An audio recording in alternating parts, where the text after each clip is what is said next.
You ever see a man face down on your lawn wrist, zip tied behind his back because the HOA patrol thought he was smuggling in contraband mulch? Yeah, that happened right in front of my hydrangeas, sirens howling down Willowcrest Lane, while two retirees in reflective vests and a golf cart with security magnets looked like they'd just taken down El Chapo.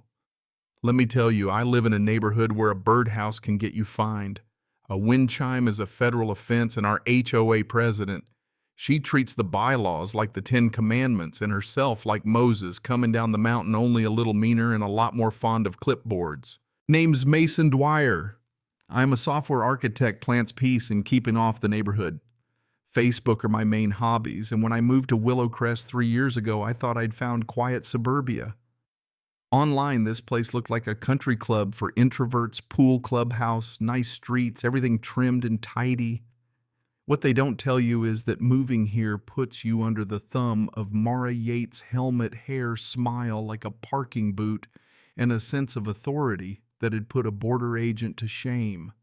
She's been HOA president for 6 years, runs unopposed, because I swear if you try to run against her, you'll find yourself cited for violations you never even knew existed until you're ready to wave the white flag.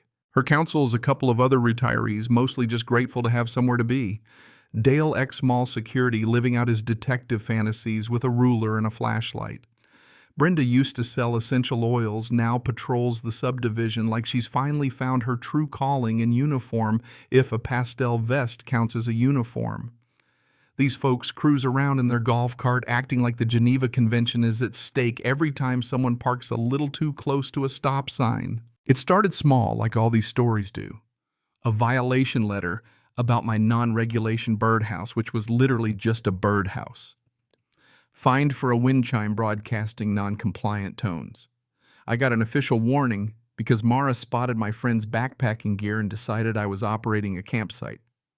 Letters came once, sometimes twice a week, $25, here $50 there. I thought maybe if I just pay, this'll go away. Spoiler, it never goes away, not when Mara smells fresh blood. One Tuesday, I pull up to find Dale measuring my grass with a ruler.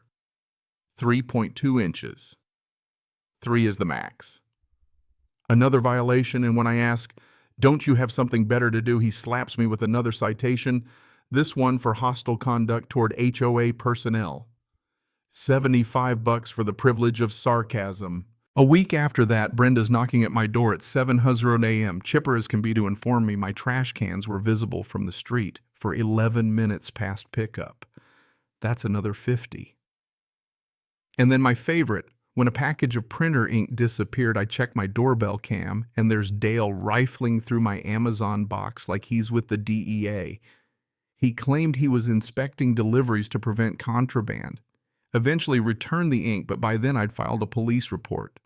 The officer looked like this was his third trip to Willowcrest that week. Then Mar decides to go full Banana Republic. One day there's a checkpoint at the subdivision entrance. Orange cones as signs scrawled in Sharpie vehicle inspections to protect property values.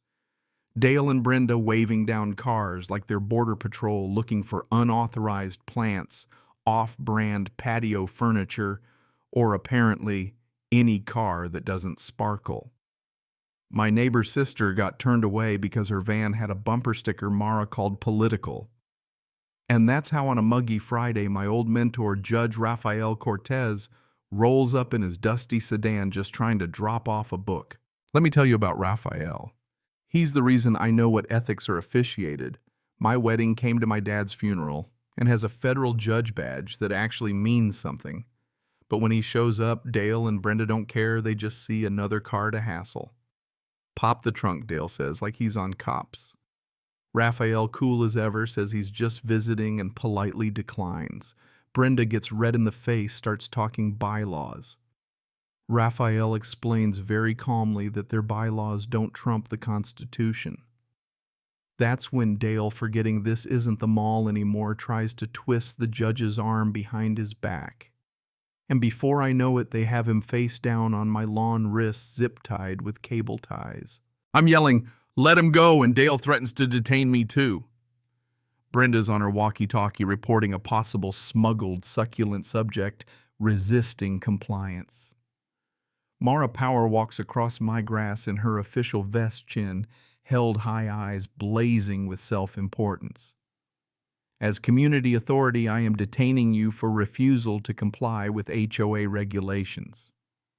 Judge Cortez, still cool, says you're impersonating law enforcement. You're unlawfully detaining a federal officer. They literally laugh. Dale says, sure you are, buddy. Cue the sirens. Actual cops show up, 2 cruisers, lights flashing. The judge asks the sergeant to call his U.S. Marshal liaison. 15 minutes later, the marshals roll up and suddenly nobody's laughing. They're photographing zip ties, badges, the inspection log. Dale's so proud of Mara's chief compliance badge. A deputy marshal starts reading out charges like a clearance rack of felonies: false imprisonment, battery, impersonating law enforcement, mail tampering. Dale goes ghost white, obstruction of emergency access, because apparently the cone gauntlet had blocked an ambulance last week. The lead marshal, Torres, walks the checkpoint cool as can be, jotting in her notebook, asking Dale if he's ever had law enforcement training. Mall security, he stammers. Brenda's crying. Torres asks Mara if she instructed her volunteers to physically detain people and Mara in front of God, and everybody says yes, by any means necessary. Torres just keeps writing. The marshals free Judge Cortez, who stands up, brushes off his sleeve, and politely asks that photos be taken of the whole operation. He also requests copies of HOA meeting minutes, volunteer training materials, and insurance policies. Within the hour, the place is crawling with a forensic team photographing my lawn, Dale's golf cart, the cones. Dale and Brenda, handcuffed, sit on the curb, faces stunned. Mara stands frozen by her car, cycling through denial, anger, and finally the first flicker of fear I'd ever seen in her.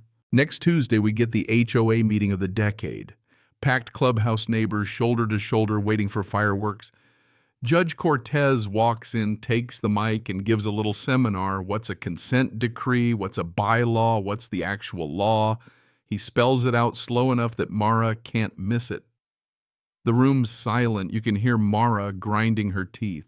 Then the insurance company's attorney stands up, stiff suit face like a stone, and announces that criminal acts by board members void the policy.